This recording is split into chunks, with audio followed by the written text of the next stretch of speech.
Welcome to our WWE 205 Live review for August 8th, 2017, and WWE NXT review August 9th, 2017. Um, yes, and I have a guest yet again this week for both reviews. Introduce yourself. Hey, my name is James, and I like turtles. He's back. He came back to review another episode of 205 Live and NXT. Oh, God. One show was awesome. God, I hated 205 Live. I'm not looking forward to this fucking week. Um, They had such a good few weeks, and then this week was just the fucking. Oh, Christ almighty. so let's talk about it. So I already said when it. The way you fucking squeaked so bad, like, oh God, I can't believe we're reviewing this show. That's great. That was the. This might have been the. I'm gonna be honest. I know there's probably been some. This might have been the worst 205 live that's ever aired. I wouldn't say no. And you can't top the fucking shit that was going on with Alicia Fox and that whole fucking shit saga. That was Any just of a. those episodes are probably have candidate to be the worst. This show was just really, really bad. Actually, no, there was a worse one. I think it was the episode where they had the Rich Swan Noam Dar match where like Noam Dar and Alicia Fox got back together. What made that episode bad though was that was the first episode that Neville and Austin Aries were not on, and it just when they went on Right, the show, it yeah. just I don't know if you know. I don't Right. know if you remember. I don't know if you remember that. That might be the worst episode. Was it? Um, at least I think this one might be better. This is pretty sad thing because at least Neville was on the show this week, which is pretty sad. After it's the only way that these shows Yeah. is because Yeah, one of them. Neville and Tozawa. I like Tozawa. Tozawa's getting over big time. Yeah, but let's talk about Tozawa, I actually like Tozawa. So let's talk about 205 live for this week. Um, 205. No, I gotta do it in like the Titus Worldwide way. 205 live. I love it. I don't know. I know you didn't probably watch Raw. You didn't probably watch Raw this week, but you know they have an Akira Tozawa finally starting to say to Titus Worldwide. Oh my god, it's hysterical. I love it. I love it every time he says it because he's so fucking Asian. It sounds so unnatural. But it's so funny. I love it. It's great. I wish Titus O'Neil. Titus O'Neil should have been on the show this week. I love Titus, man. I'm loving this Titus brand shit just because of Titus. Titus and Apollo, dude, are great together. It's Apollo fucking Crews too amazing. is like He's I know showing personality. Oh my god, it's a fucking miracle. and Apollo Crews is like he's become kind of like Titus O'Neil kind of now. Baby Lashley showing fucking personality. Yay. It's too bad though he never gets like any matches on Raw. He never gets to be on Raw. Right? No, literally, their best segments are off WWE, like off the USA Network on fucking WWE's YouTube channel with the Titus Worldwide press conference, Yeah, did you see which is it? hysterical because there's usually like one or two people, and it's always Mike. It's always Mike that Yeah, just comes in out of nowhere. I even loved it too when Titus O'Neil was like, "How do you say bye in Japanese?" And he's just like, "Bye bye." Bye bye. Bye bye. Hey, we gotta do this. Titus Worldwide. I even loved it too how he asked how Akira Tozawa's shoulder just magically got healed, and they said that it was like private or something. They can't reveal how it got healed. Yeah, no, he said no. The way he said, I think he spoke Japanese, and then he's like, this is like, and then they said something so simple that isn't what he said at all Yeah, in English. But anyway, let's just review the shit please, show. let me just say one thing though. Please, if I hope that WWE's not going to do this, but please don't put Dana Brooke in this group. She will drain the life out of it. Oh my god, it doesn't seem like a natural fit at all, like at all. Just put Sasha Banks in the fucking group. Fuck's sake. Just just do it. Just fucking do it. And even though it should be Cedric Alexander, I got to admit, if it wasn't Cedric Alexander, it wouldn't be as awesome. Yeah, and I did a fucking custom Titantron with him in the group. But at the I mean, same time, like, it makes sense, and he could show some personality too, so, yeah. but like Akira Tozawa, like it's just awesome, like that they'll all win. I mean, you could have Cedric be in it too, and at least he'll be doing better than we'll get into that. He'll be doing better Actually, no, stuff. that would work, because you could do Cedric and Akira as, like, a fucking tag team, and then maybe you could get, Cruiserweights. like, No. The cruiserweights can't fight in the tag teams in WWE's eyes. They have to. no, fuck off. I don't care. Putting him in the tag team division, everyone can suck my left tit. All right? They could tag team. You could get another guy like, I don't know, Rich Swann or somebody to be in the cruiserweight division, and then you could get like a guy like either Apollo or Titus could be in the Intercontinental title division, and then like one of the others like in the WWE title, Universal title, whatever. And then you have Sasha Banks for the Raw Women's title. I think that works. Yeah, I think it's it cool. works. But But yeah, let's get. no, WWE doesn't like to have anything They don't more like. over than the brand. This show, 205 Live, fucking proves it. So let's talk about it. So we had Corey Graves and Vic Joseph on commentary. Fuck Vic Joseph. Go the fuck home. Go the fuck home, dude.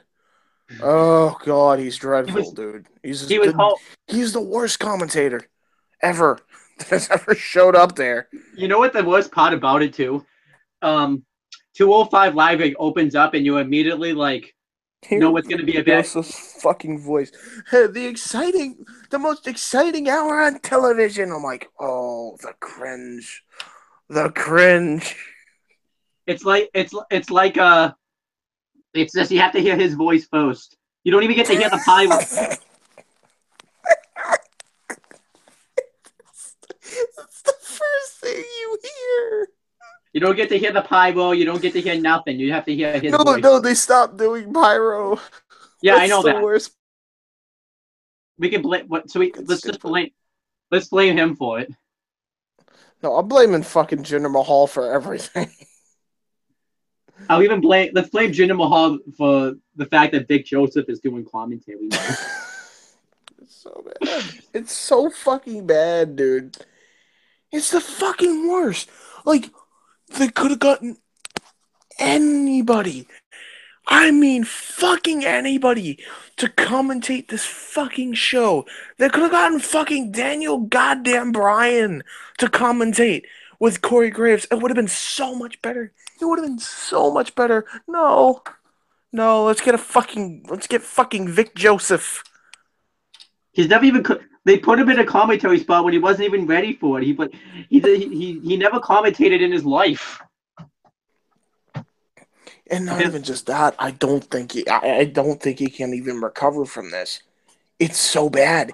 It's so bad. Like, even if he were to replace Percy Watson on NXT, it would actually make the commentary team in NXT worse. Like, he's that bad. He's that fucking bad. Like, just go. Get him off.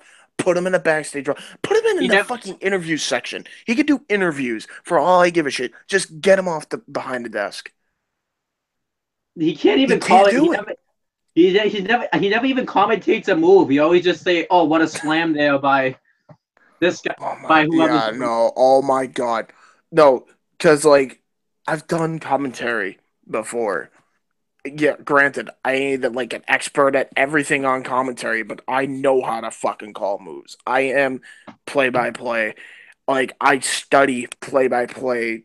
Like, I'm homegrown play by play, and when I hear him call a move like that, I fucking, my ears start to bleed. I think my eye twitches. I just start shaking, and I just want to rip the dude's fucking vocal cords out of his fucking thing. It's so bad. Like, dude, it's a fucking. What was the slam he did? What was the slam he did? Because I forget. It was either a fucking pump handle or It was the it was the pump handle into the Michinoku drive. Yeah, it was the pump handle Michinoku. It's the pump handle slam into the Michinoku driver. And I'm like, you don't even know your fucking wrestling move history. And you're supposed to be the play-by-play guy for a show that's all about cruiserweight wrestling, which, even though they book it to shit, the name itself suggests indie personified. So you're supposed to call the fucking moves as how they are. And you fucking suck at that. You know it's so bad when Corey Graves, the heel commentator, has to step in and call the moves? My God. He is heel play-by-play. It's the only commentating team in the world right now that has a heel play-by-play guy. It's the only fucking commentary team. Because at least Michael on planet Earth right now. At least Michael Cole calls the moves. I'd rather Michael Cole. I'd rather Michael Cole call these fucking moves. Fuck it. Hell, do this. Do this. Put Peter Rosenberg on. How about that? Give Rosenberg a shot. Let's see how he does. Since he has experience in talking and in wrestling. And anyhow, let's fucking shit. This dude's abysmal. Like, to this fucking commentary team, whatever. Like, commentary. Just commentary in general. He's abysmal to commentary in general. That's only the start of the rant. There's more. Oh God. So I'll talk about the match first and stuff before you rant. The first match was Tony Nese versus Cedric Alexander. All right. This was actually the highlight of the whole show. Tony Nese's I actually love Tony Nese's new gimmick. I do like it. I really like it. How he doesn't even use a mic to cut a promo. He just cuts a promo on the hard cam. And then he poses for the it's like the Chris Masters entrance pretty much. Yeah, he does the Chris Masters shit. Dude, he's a fucking brick shit house. How is he anywhere under 205? I don't think he is. You're not going to convince me that he is. They need to actually weigh him with an actual scale because I don't believe this. That should be a storyline where we don't think he's 205 pounds. That would mark out so hard for that. Oh, that'd be the best. But anyhow, the match starts off. They both start chain wrestling each other. Cedric Alexander hits some quick arm drags. And then eventually Tony Nese catches him by kicking him while he's on the top turnbuckle. And he catches him right into a gut buster, which looked really cool. Yeah, this was definitely the best match on the show by far. Or the match everyone gave the most shit about. Yeah, definitely. And then Tony Nese methodically picks apart the ribs of Cedric Alexander. I noticed he does that a lot. He did that to Grandmaster League last week, and it's like he wants to be the one that has the best six pack, so he just wants to destroy everybody's ribs. That's how it. That's great. I love the gimmick, man. He honestly, it's probably one of the better gimmicks they have. Because I know people think it's funny or whatever. I can't stand the no high flying gimmick Drew Gulak has. Yeah, I don't and it's not like good heat. It's the case of go away heat. If you he doesn't need to be that type of guy. He doesn't need to be a geek with a fucking megaphone. He just needs to be a badass. Now he doesn't anymore because he's already lost the feud with Mustafa Ali. So. Oh, so what? He's done with the no high flying thing. He hasn't been on TV in the WWE Network in a few months. Yeah, fair enough. If he comes back as that, then that feud was a waste of time and no point. Right. But anyhow, so Cedric Alexander starts to make his comeback. I love his comeback moves. And then eventually they both start exchanging roll-ups, and eventually Tony Nese wins via holding the tights. I feel like Cedric Alexander should have won. They really ruined his return. They should have had him go on a massive winning streak and face Neville for the title, but they fucked that up. Well, they fucked it up. But at the same time, I can like legit. This was in this case it was a no-win situation. I don't think the match should have happened, but the match happened, and you didn't have a winning way either way. Well, I mean, you did for one, and then the other one was going to lose big time. And then, like, that's another problem with, like, the 50-50 booking they do is, like, eventually the other guy is left, like, the other guy who loses ends up with, like, nothing to do after. And this is definitely going to be the case with Cedric. I mean, and Tony Nese is probably going to be next to, I don't know, probably if Neville doesn't, if Neville gets the belt off via Akira Tozawa, Tony Nese is probably going to be next in line. That's what it seems like it's going to be. No one will care about it though, because it won't. No, I know. Believe me, I know. No, they I mean, they lost so fucking much. I don't even want to talk. Anyway, fuck it. It was a good match. It was a good match. Just poor Cedric. That's all I have to say. I was just thinking about this watching this match. Like, didn't he like? He shouldn't be losing. He shouldn't be losing. He should be doing this winning streak to challenge for Neville because he might be the only legit star that could actually beat Neville. Yeah. No, but I was thinking like I feel bad because didn't he like lose weight so that way he could qualify for the Cruiserweight Classic? Like I bet he's thinking now like, why did I ever lose weight? Oh, God.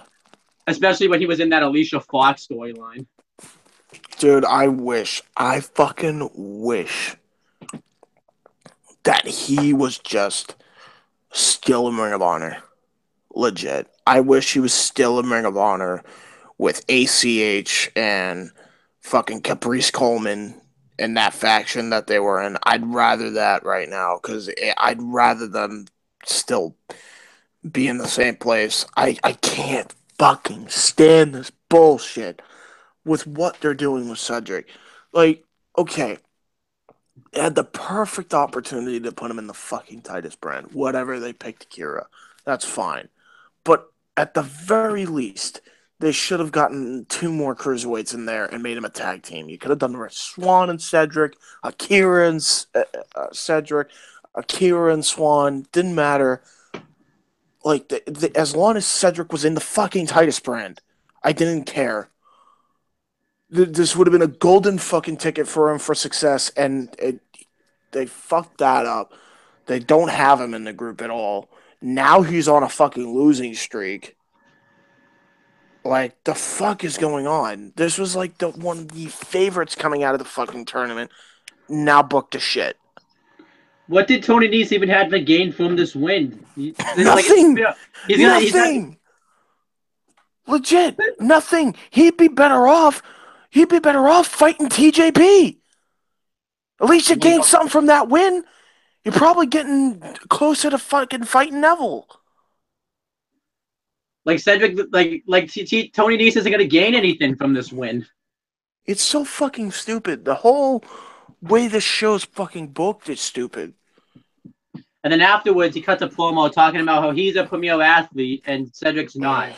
I did like that promo just because I like the gimmick, but it's like what?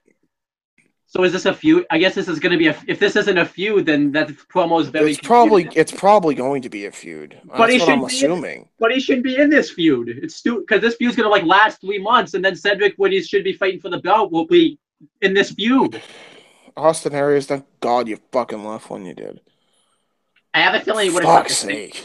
I have a feeling this was supposed to be what Tony Nese was supposed to be saying to Austin Aries, and now Austin Aries would have been like, "It had to have been. It absolutely had to have been."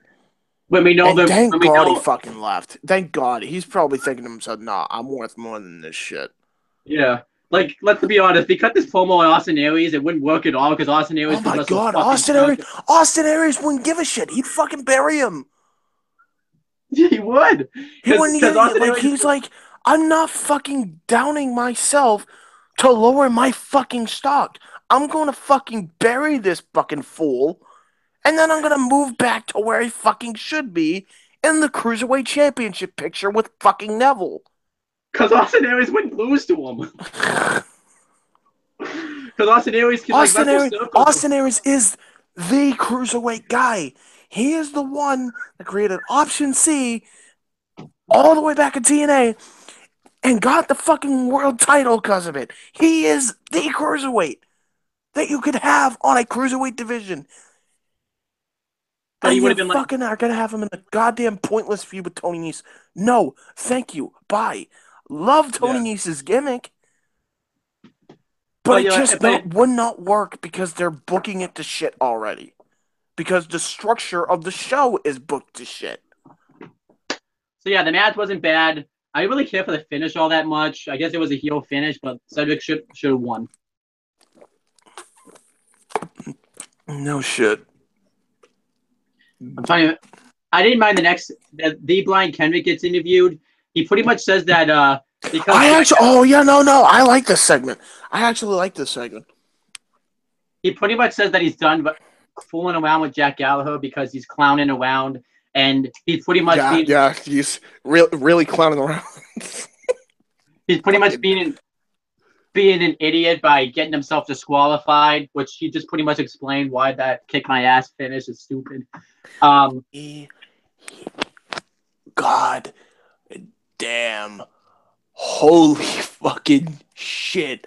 When Jack Gallagher is fucking angry, it's scary. He comes in and he kicks the ever-loving shit out of Kendrick. Kendrick fucking runs. And then you just see this fucking, like, this dude just with this blank fucking abysmal cunt stare. Like, it's incredible. It's actually scary. Like, I'm scared of Jack Gallagher now. That's the thing I love about this feud is it's making Jack Gallagher look like more of a serious wrestler now. Oh my god, he is so good. He might be I'll be honest. Jack Gallagher may be the overall best well-rounded performer. Like as far as like the whole sports entertainment factor wrestling goes, like he's got everything going. Because he can be serious, he can be comical, he can be in between. Like this dude can do it all. It's very reminiscent of like what Kurt Angle can do as far as like the sports entertainment aspect of it. It's just a shame. I don't know. I feel like it's a shame it's on 205 Live, but this was fucking awesome. He just he just comes in, he kicks the shit out of him, makes him fucking run for his life. I felt like he ripped Kendrick's pants off or something. Yeah, right. He was like, I'm gonna strip you down to your bare fucking underwear. I'm gonna kick you right in your non-existent dick, you cunt. And we know where this is gonna go. It was probably gonna be a street fight. And if Jack Gallagher's wrestling like this, I can't wait to see the street fight when it happens. Oh god, it's gonna be great. Kick the shit out of each other. I will be entertained. The only problem is that there probably won't be any weapons because they don't do weapons on 205. I want to see a stiff match between. Can I be honest? I want to see a stiff match between Jack Gallagher and Oni Lorcan. Can we please get that, please? That'd be sick. Oh man. Oni Lorcan's 205. He'd fit the cruiserweight division because he's I don't know. I think he sees himself as more worth than that. Honestly, I don't blame him for not taking that shortcut to the main roster. Especially because he's doing much better stuff down in NXT right now. Oh my god, yeah. But anyway, continue. But overall, great segment. I like the feud, and I have a feeling next week Gallagher will probably kick his ass some more. Which is very entertaining, and I'm sure Kendrick will deliver the same if it's going to be a street fight next week. One of the weeks. Whatever week it is, I hope it's next week. They need it after They need it after the abysmal fucking match that comes up next. And then Noam Dar versus Mark Thomas. I'll talk about it. No, yeah, you know what? You talk about it first. It's your channel. Go. So Noam Dar comes out and he says that Mark Thomas has been wrestling all over the world trying to achieve his dream of becoming a professional wrestler, or to get to WWE anyways. And Noam Dar says that he doesn't know what that feels like, considering the fact that he's only 24 years old and he hasn't had to fight all over the world like he has. And he talks about how how his boots were older than him, and he says that he's just gonna beat him up really easily. And pretty much that's exactly what happens. Thomas gets beats him up in the beginning, but then Noam Dar just pretty much buries him. He hits the I forget the name of at the same time, I guess he's a good heel for it. Like, it's not, like, for me, it's not like go away heat. But I feel like it's just such a low blow that it's just not necessary. I guess because it's just, like, this doesn't mean shit because it's on 205 Live. Noam Dar hasn't made it yet because he's on Raw. He hasn't been on Raw. You're right. He hasn't even made it to Raw yet. Oh my god. He is on the cruiserweight equivalent to superstars right now. I didn't even realize how bad. He is so over dramatizing that. Jesus. Because he hasn't even. I would even say like this is worse than being on NXT. Yeah. I think he'd be better off in NXT. They all would, except Neville. Well, yeah, because Neville can actually contend for an Intercontinental title at least at this point. Maybe Jack Gallagher would be better off. Maybe Jack Gallagher would be fine actually if he wasn't in NXT. Well, no, because you could just move him straight over to the United Kingdom division. Yeah, which I would enjoy actually. He kind of is in that anyways, sort of. Yeah, somewhat. He's kind of the one who's in both. He's in the cruiserweight division and the UK division. I like him. I want to see him win both. Like, I want to see him hold both belts. Like, I don't know why. I want to see him win it. You know what I want to see? I want to see him hold both belts and then put the cruiserweight championship in the trash. Oh. and say that this is the real championship. Oh, that would be such a fucking heel move. But then again, he's also like a gentleman Jack Gallagher, so that would kind of be like a Pete Dunne thing. Let's have Pete Dunne do it. Have him beat Neville for the cruiserweight title and put the cruiserweight title in the trash and say this is the real championship. I don't think you could do it with Neville. I think at that point you'd probably have to do I don't know who could win it. Like you would have to pretty much, if you're gonna do it, you'd have to turn Neville face.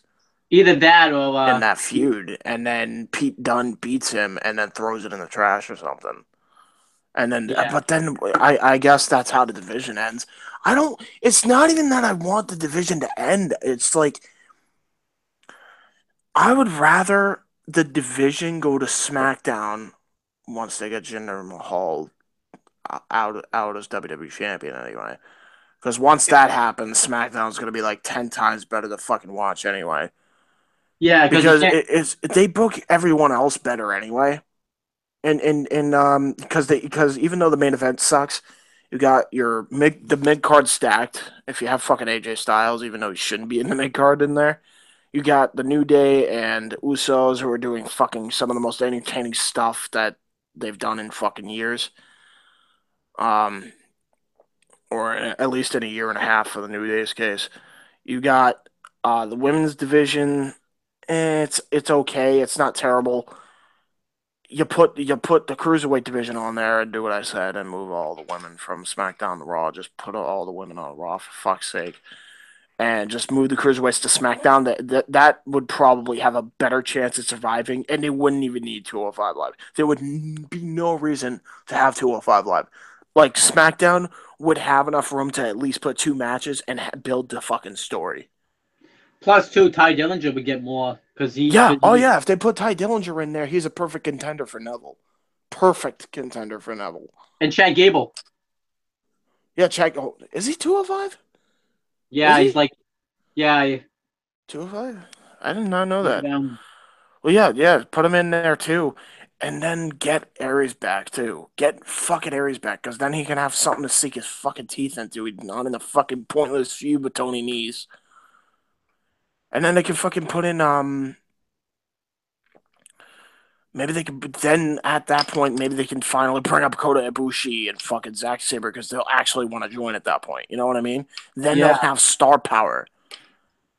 I It's not feel gonna like that would save it. Just moving the cruiserweight division to SmackDown would probably save this fucking division and getting rid of 205 Live.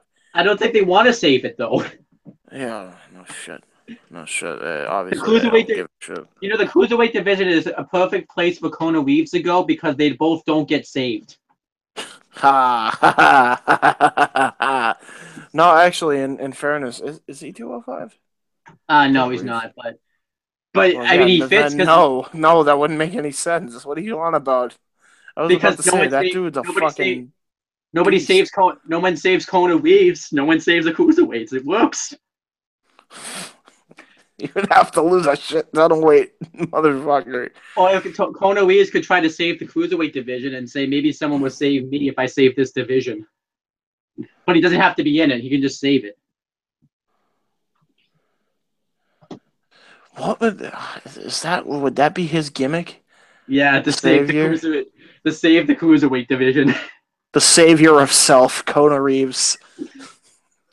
But anyhow, Noam Dar won the match. Who cares? It doesn't even look like this guy was even 205 pounds. Yeah, he looked fucking. Maybe because Noam Dar. He looked fat. maybe because Noam Dar is so small. Can we just talk about this though? Like, this dude is fat. There's no way he's 205 Mark pounds. Thomas is fat.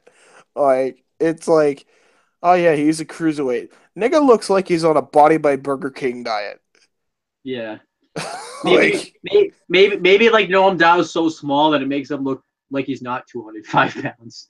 No, the 205 pounds is in his stomach, and then there's the rest of him.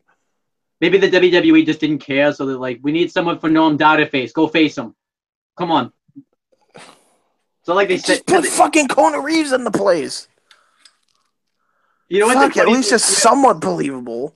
He looks skinny enough. This was so bad too. They didn't even give this guy like an introduction or anything. They didn't say how much he weighed or anything. You noticed that, right? Yeah. Well, Mark Thomas fucking gave him an introduction. He just buried him after. I know, anyway, but it's just... who cares? This match. Do we really have to talk about the rest of this?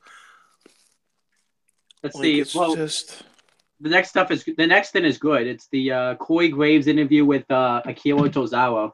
Why wasn't this the main? Why wasn't this the main event?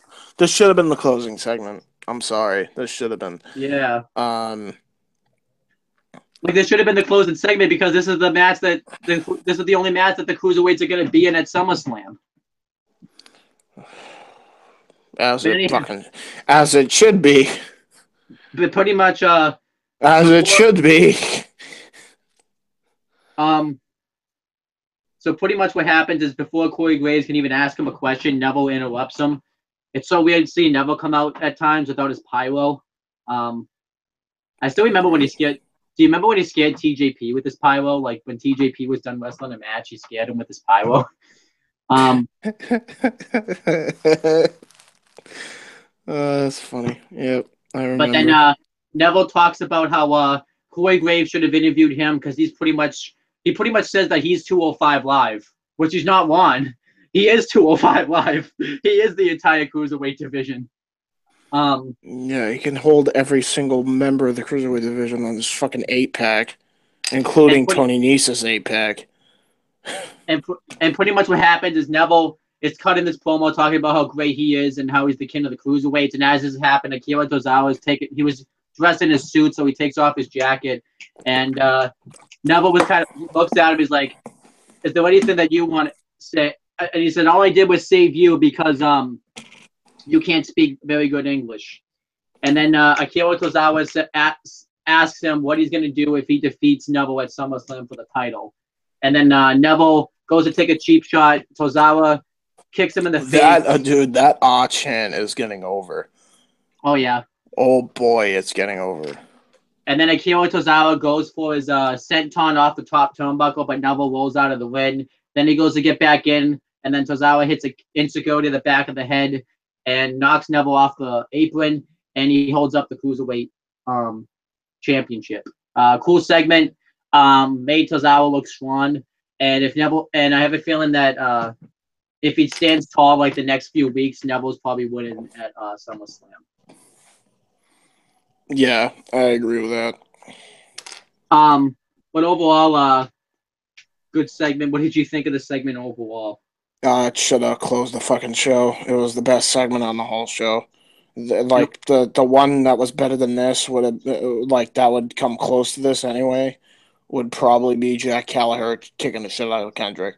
I feel like those two things alone should have closed the show. Honestly. Well, obviously the Jack Gallagher thing couldn't because it wasn't that long to close the show. So yeah, you could have fit it in. Yeah, you could have after the fucking backstage segment with Shithead 1 and Shithead 2, where he's like, "Oh yeah, well I know who you really are now." Well, you should have before when he fucking backstabbed you the first time, dickhead. And then after that fucking abysmal segment, then you could have had the fucking Jack Gallagher Brian Kendrick thing, and then you could have had this show then close out the show, and probably would have been better at least. Better pill to swallow. So anyhow, talk about what closed the show. I'll let you talk about it. TJP versus Rich Swann.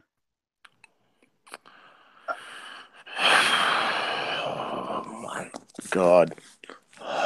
The farthest of far cry from what was the Cruiserweight Classic ever. Because now the two have shit gimmicks.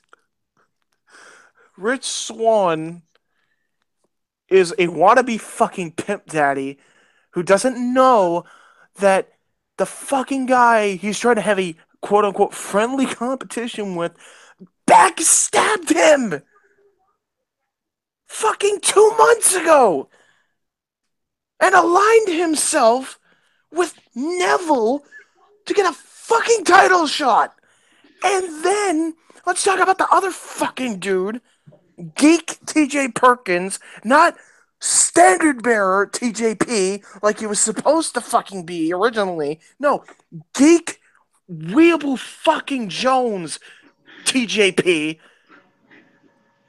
who's a fucking sore winner and rubs it in your face. These are the fucking gimmicks now.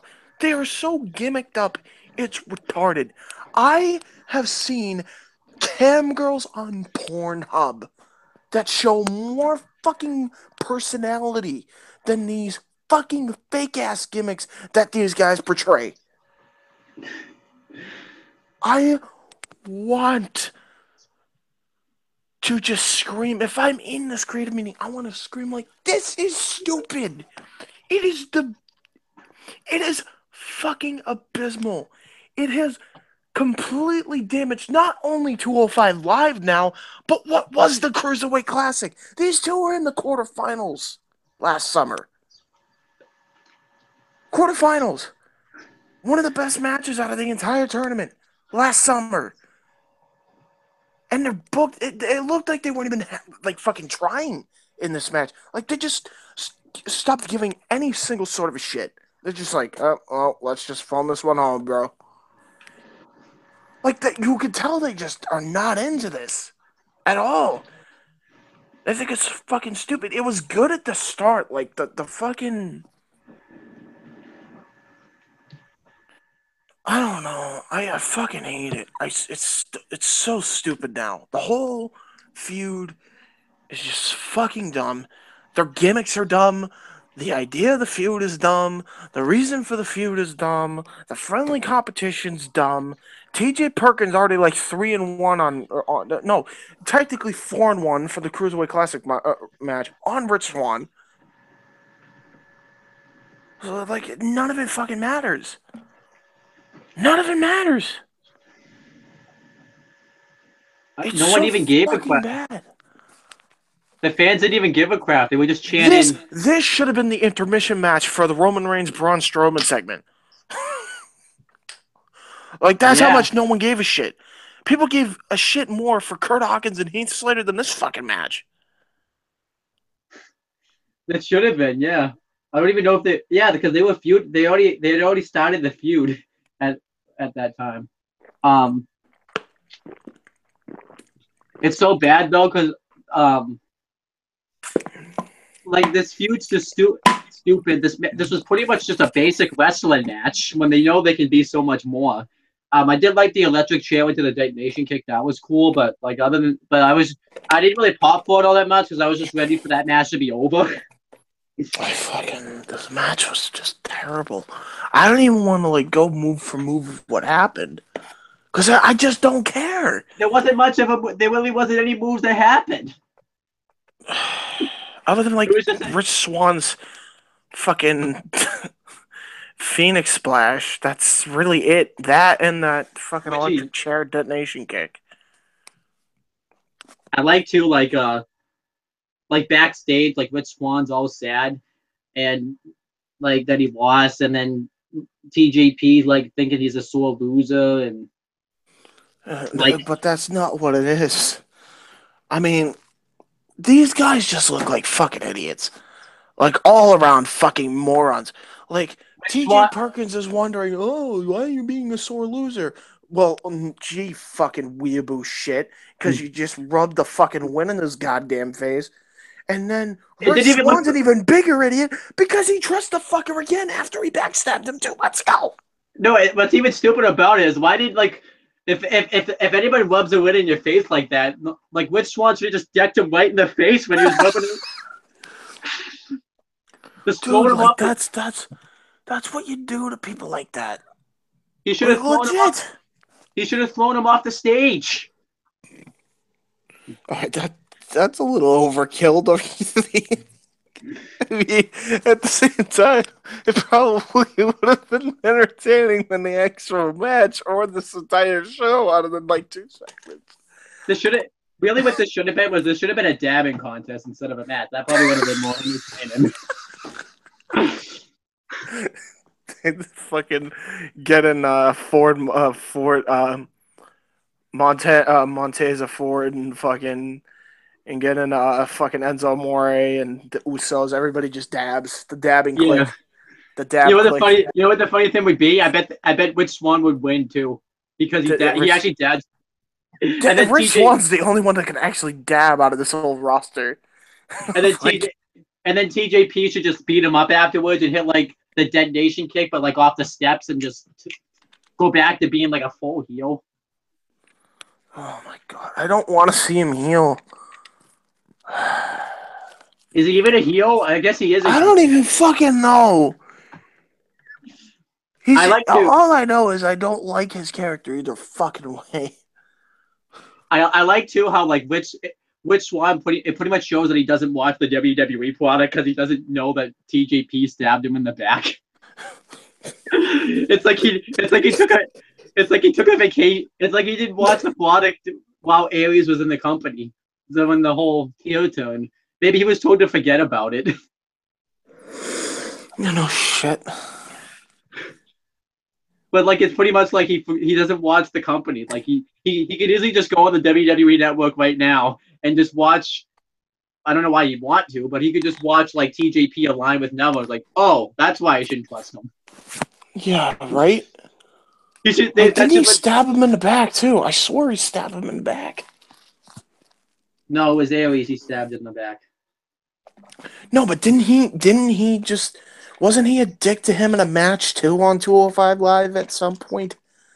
Like, did he just kind of turn into a dick to him and backstabbed him pretty much? Yeah. Yeah, so it's like, you know. But guess what, though? They'll have like a match on Raw and they won't even bring this stuff up.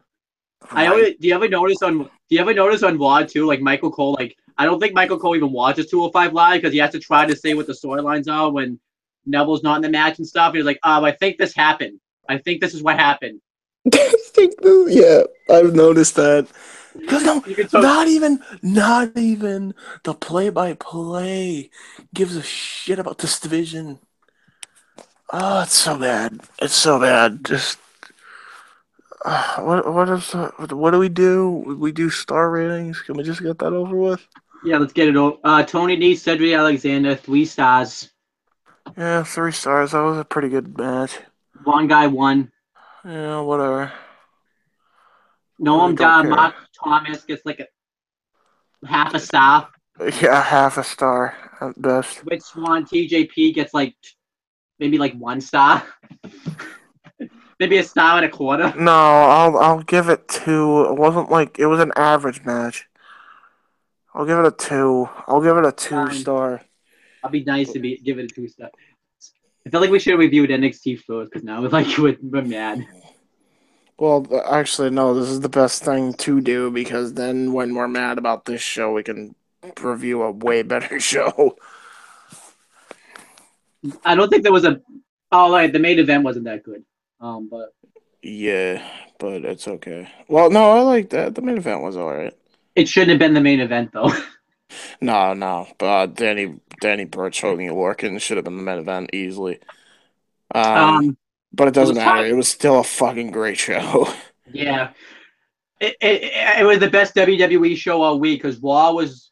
I gave Raw a pass considering the fact that they had to write around the fact that Bayley got hurt and stuff. So I gave Raw a pass. SmackDown. I don't give Raw a pass for that. I really don't give Raw a pass for that. I feel like WWE. I'll just say this now: WWE was stupid to announce that Bayley was hurt. They should have just wrote it into a storyline where Bayley got attacked. WWE decided to take the easy way out and just say that she was hurt. Right? Angle with it. They did. They just took the easy way out. They should have. Yeah, it's so fucking stupid. And she looks like a bitch now, man. Oh my god, is her character. Not Izzy doesn't even like her anymore. Izzy hates her. Izzy turned into a fucking Alexa Bliss mark. Holy fuck. Talk about a fall from grace going from the fucking NXT to the main roster. Now like 75% of the fucking audience hates her. Just as much as Reigns now. It's so bad. Yeah, and then they literally squandered their cash cow. Yeah, they did. Like, how do you do this? And then SmackDown was just weird. The Usos, Sami Zayn and Ty Dillinger lost to the Usos. What the hell is that? What? Wait, Sami Zayn and Ty Dillinger are a thing? They lost to the Usos. Ty Dillinger is actually found? Yeah, he's found. I didn't even know they were still acknowledging him. I never thought it would hit. Sami Zayn and Ty Dillinger lost to the Usos. I get the Usos are a great team, but they beat Sami Zayn and Ty Dillinger? By the way, speaking of the Usos, down since day one-ish, yeah, down since day one. I love that fucking song, I'm sorry. Knock them all up, bring them down like this. Why are they beating Sami Zayn and Ty Dillinger? I don't fucking know. I don't have the answer. I've stopped paying attention to the fucking USA shows a long time ago, bro. I'm checked out like 3 ways from Sunday on that shit. So. But NXT was the best show. Let's talk about it. We have the NXT exclusive. Hideo Itami gets interviewed and talk about how Aleister Black. Now you made me mess because it's your fault because now I think Alexander Black every time. No man is ever truly Aleister. He's really actually Alexander. No, that was a shit thing. How do you say that? Aleister Black. My name is actually Alex, and you're not Aleister.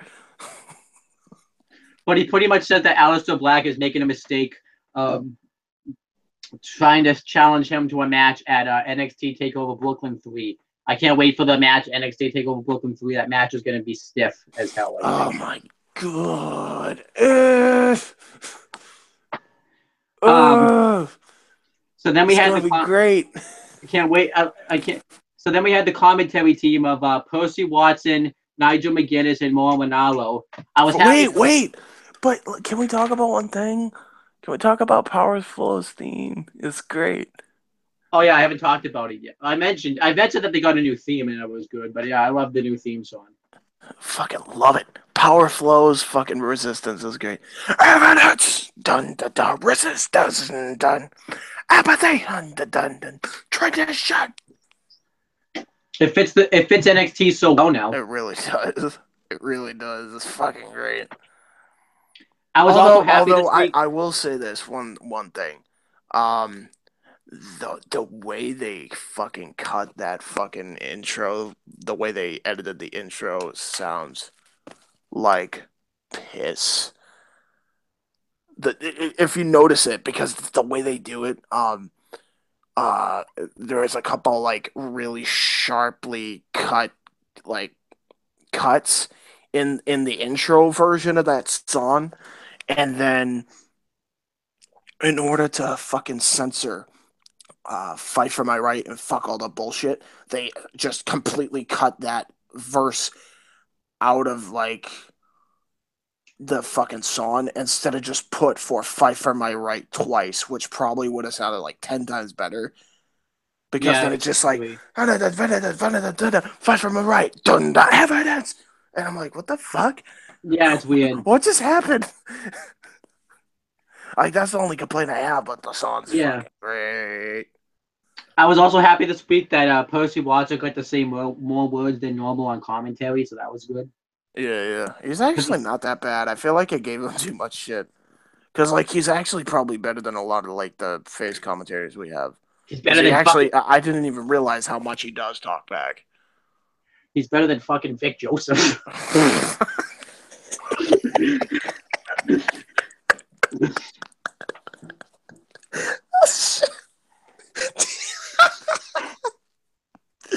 Oh my god, you just shit all over Vic just now. Oh He's man.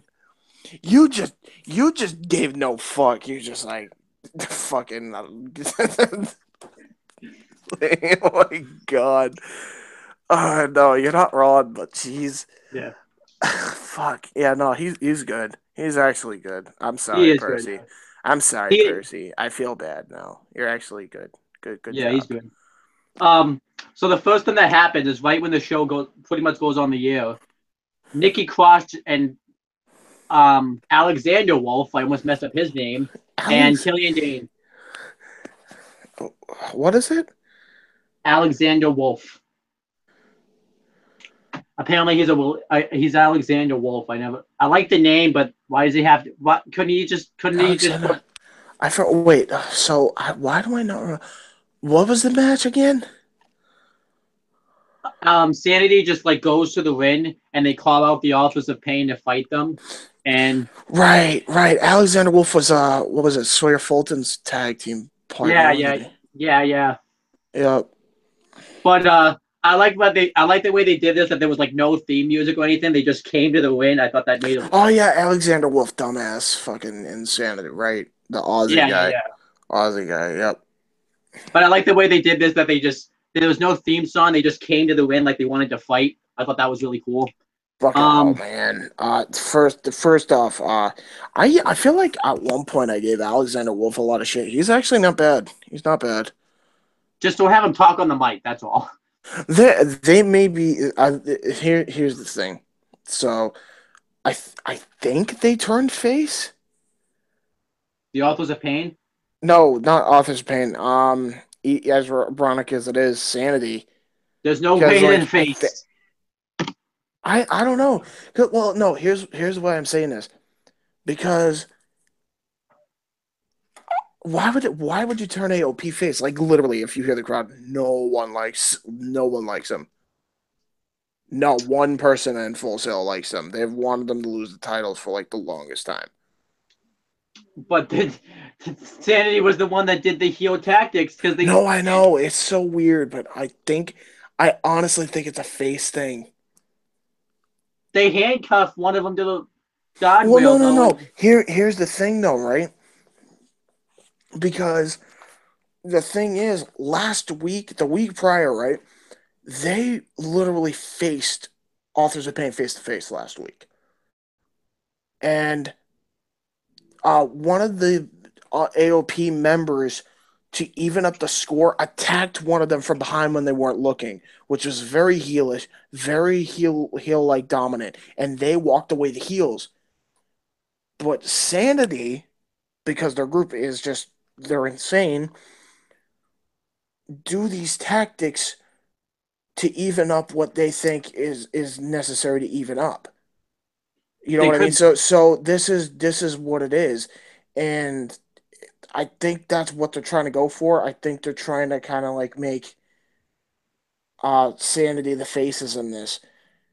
Because if you remember too, after the feud with Asuka, Nikki hasn't even touched Ruby Riott or anyone else, and literally they've just been going after AOP.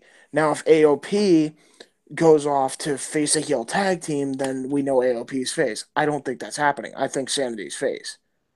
We'll have to wait and see how it plays. They could just both be heels, and they're just both using heel tactics. But that's so fucking weird. Like, I don't know. It's just weird to me. I don't mind this it, might though, be the only thing I've been confused with of NXT's entire existence. Yeah. Despite that, the segment was still fucking awesome. I like that. So yeah, Alpha Japan go to the and Paul Ellering because he was there, and Eric Young returns. I've been asking for weeks where he's been. He finally returns. I don't know where he's been. They didn't really say where he was, and he zip ties one of them to the guardrail, and then they beat the crap out of the other one. Killian Dane hits a bunch of sentons just right onto him. And can we just talk about before we go into the rest of this? Can we just talk about how Nikki just immediately goes into the ring? He's like, AOP, AOP, AOP, AOP. What the fuck? Holy shit, Nikki Cross, you fucking look like a goddamn nut job. You play the role perfect. I hate that character so much. Yeah. Why? Because she repeats herself. That, and it's just I do not like the rest. I don't like the rest. I don't like her matches. Or if you watch her matches other than with Asuka, they're just awful. Yeah. Yeah, true. I don't think she fits this gimmick well at all. I do. I know. I think she fits the gimmick well. I just think she's not a good wrestler. But then the other Authors of Pain member wins the whole guardrail in the win with him. I'm surprised fans tried to jump. Dude, that was like. Then again, yeah, I'm starting to think about it now. More and more you're talking about it. Maybe they are babyface. Yeah, maybe I don't know. But I don't know. But it's like it's so weird because they're big time heels. They book them like heels, and then this is like the only time where all of a sudden they're booked like a face. It's weird. Like it feels like so unnatural. You know what I mean? It feels more natural to just make Sanity the face and AOP to still be heel. You know what I mean? Like it just doesn't make sense. It makes no sense to have AOP go face this soon in their career. Especially since they're pretty much the reason why #DIY broke up as a team, if you think about it. That and the reason why the Revival went to Raw and like they beaten and American Alpha went to SmackDown. Like they beaten all they beat all the top teams. Yeah. Like but it's in NXT, the NXT 6, as everyone calls them now. Yeah. You know, they just beat all of them. You know? Like I don't know. I don't know. But they definitely weren't heels because Sanity beat the crap out of them. By the way, I have a question. I have a question, and I know this is completely off topic. Speaking of American Alpha, what is the fucking deal with having the Miz fight completely bland black guys at SummerSlam? First Apollo Crews, now fucking Jason Jordan. Like the fuck? There's actually a photo saying that he's been in all the IC title matches since 2012. Because the Miz is the Intercontinental Champion. So let's be real, he is Intercontinental Championship. Like, honestly, I can't. But anyway, that's a whole different topic. Let's not talk about that now. I'm getting way off topic if I talk about the Miz. But anyhow, so it's pretty much Sanity just beats the crap out of Authors of Pain. I'm glad Eric Young is back because I think Sanity was lacking Eric Young, especially too because he's probably the best one on the mic. Yeah, definitely. I love his scream. I love his yeah. That's awesome. Is the greatest. So I thought this was a good attack. Eric Young's like your crazy chain smoker uncle that just happens to lead a crazy faction, and but he's like turns out to be the coolest uncle ever. Yeah, I was thinking that the reason they were keeping Eric Young off of NXT was because Sanity was going to be the one that attacked Breezango, and they were saving Eric Young's return for SmackDown. And like after Sanity lost the NXT Tag Title Match, they would they still could, but they would go up to the main roster right afterwards. But Alexander Wolf is not ready to be up on the main roster right now. Oh hell no! I think I think Killian Dane is. And Eric Young definitely. Honestly, I think they need to. I don't know. Honestly, what I personally think they need to do is just get Alexander. They have to put someone new in there. You know what? Fuck it.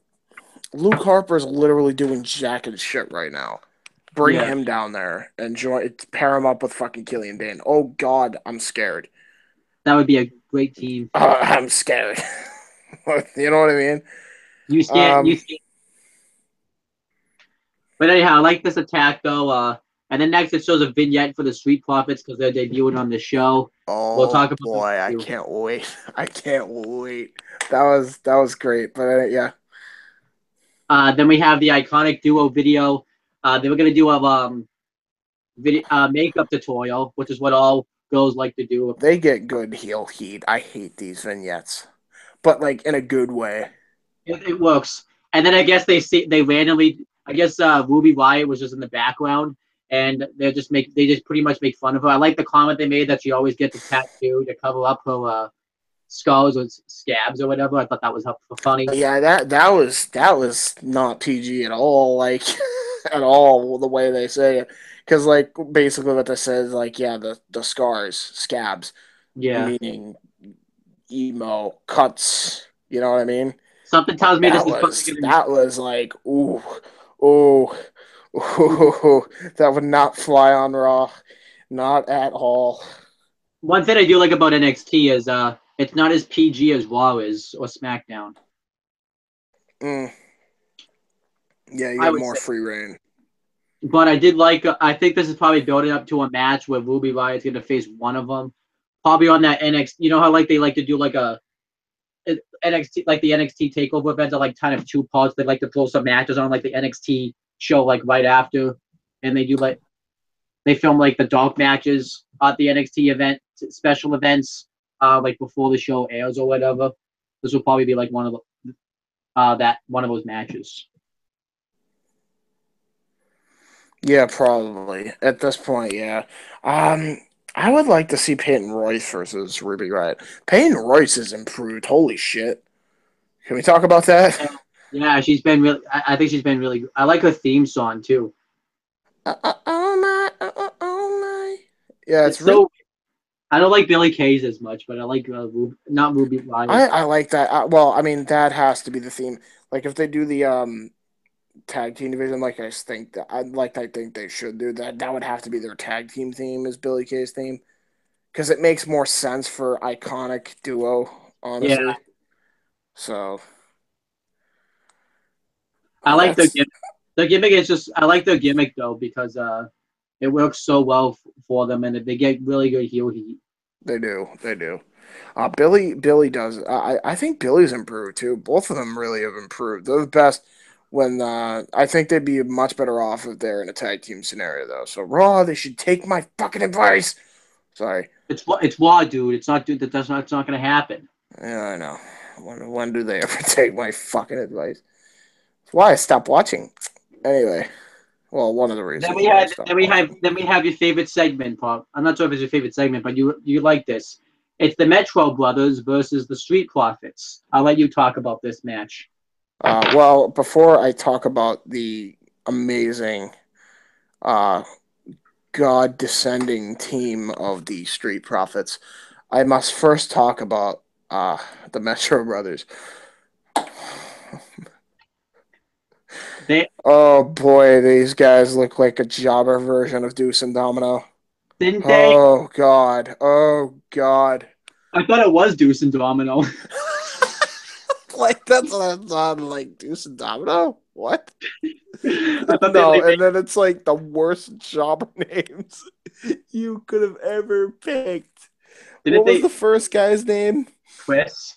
And then like the other one was like Chris and then JC. Yeah. Chris and JC Metro. It's so bad. It's at least it's so comically bad. Oh god. And they both wear the same fucking clothing. They look the exact same. It's actually cringy. I even like how like they look. I'm surprised they should have come out the Deuce and Domino's theme song in the car and stuff. And get, like, fucking Cherry. But it's not Cherry. It's like a low rent fucking hooker version of Cherry. Speaking of, so I know one of them's like a huge indie star in LA. It's Domino, right? He became like a huge... Domino Cliff. Domino Cliff is fucking tearing it up. And I'm surprised he hasn't gotten signed back yet, especially for like the cruiserweight division. Man, it's a good thing he didn't get signed for the cruiserweight division. Yeah, fair enough. Anyway, what about Deuce? What happened to him? I don't fucking care. But did they try to put him back as like Sim Snuka? Yeah, they did. I think so. Yeah, you're right. And I remember, before you talk about the match, remember like he was supposed to be in Legacy, but because Cody Rhodes and Sim Snuka won the tag match because Sim Snuka didn't get the pin, he didn't get in Legacy, and Sim Snuka was like, only one person can get the pin in a tag match, and one's like, and Cody Rhodes was just like, I won the match, I don't know, so they just got kicked out of the group for no reason. Yeah, I didn't understand that. And not just that, but like, Sim Snuka was, he looked better than fucking Manu. Oh god, Manu looked like ass. I remember Sim Snuka's debut match. Okay. I love how they're trying to build them up too, and then they like Manu and Cody Rhodes lose the fucking Kofi Kingston and CM Punk, which is literally like a makeshift tag team. Yeah. Like the fuck. Okay. I got punted in the head by Orton and he cost me the world title. I know the best possible revenge. Let me go for the world tag team titles with Kofi Kingston, man. That's the best revenge, you know. And then I remember too, like all right, we're getting off topic. Oh my god. We're getting so off topic. How the fuck did we get to this point? Because I talked about Sim Snuka. No, because they look like Deuce and Domino. Metro Brothers. Anyway, okay. So that little rant and fucking side distraction out of the way. Let's talk about the Street Profits. Oh my god, their theme song's fucking so catchy. Holy shit. I've listened to it like 30 times. I bring the swag like nobody can. You know what made it even more bag, yeah, I got it, yeah. Mauro Ranallo was trying to like say words like swag and stuff, and it just didn't work having Mauro Ranallo say that. Because Mauro Ranallo is the cool dad. That's why. It just doesn't work. I even liked how what was the other guy's name? I know one was Angelo Dawkins, Martinez something. No, it was Monteza Ford, I think is what his name is. He was from as I said, he's a really good he's very athletic. He was from the CCW group. So like he was known for like the no selling. I don't think he's gonna do that here, so I don't think we have to worry about that. I loved Holy shit! Like this group is so over I loved how already. Night one, and they're like the hottest act in NXT. Floyd came out with the cup, the NXT cup. Oh, that was so fucking great. And he has Gatorade in it too, and I'm like, oh my god, yo. The way they wrestled in this match too was like the double team moves they hit on each other. Well, Can we talk about Angelo Darkin's fucking Goldberg-esque spear? Holy shit, he levels JC. He levels this fucker. Oh my god, that was great. and then because I mean it was a squash obviously, so we're not gonna like go over the match point by point because it was a squash. I even loved like the double team like leg drops, like senton moves they hit on one of them. I love the dynamic too because you got like your amazingly well-rounded like amateur wrestler powerhouse in Angelo Dawkins. You got your high flying like technical prowess of Montez Ford. These guys are a perfect fucking gel for each other. I love how Angelo Dawkins got to keep the whole stir the pot thing. It fits with the gimmick so fucking well. And I like the It's finish. so good. Angelo Dawkins hits a discus splash in the corner, and then he hits a pump up one-handed spine buster, and then Ford hits the frog splash off the top for the win. And it just that was some really good shit in here. I loved what they showcased here. Angelo Dawkins, man, this was a make it or break it performance for him. He made it really well. I love that. I like that he's finally getting his push because he's been a jobber for so long, and now he's finally getting a push. Yeah, he's so good. Oh my god, like he just needed that right moment, and this was the right moment. The tag team with him and Montez. The Street Profits are the hottest act right now. If only they had without debuted. question, and they've only been night one. Only night one. I really wish though that they would have They would have waited for the debut until NXT Takeover Brooklyn 3. I wish they would have waited till then.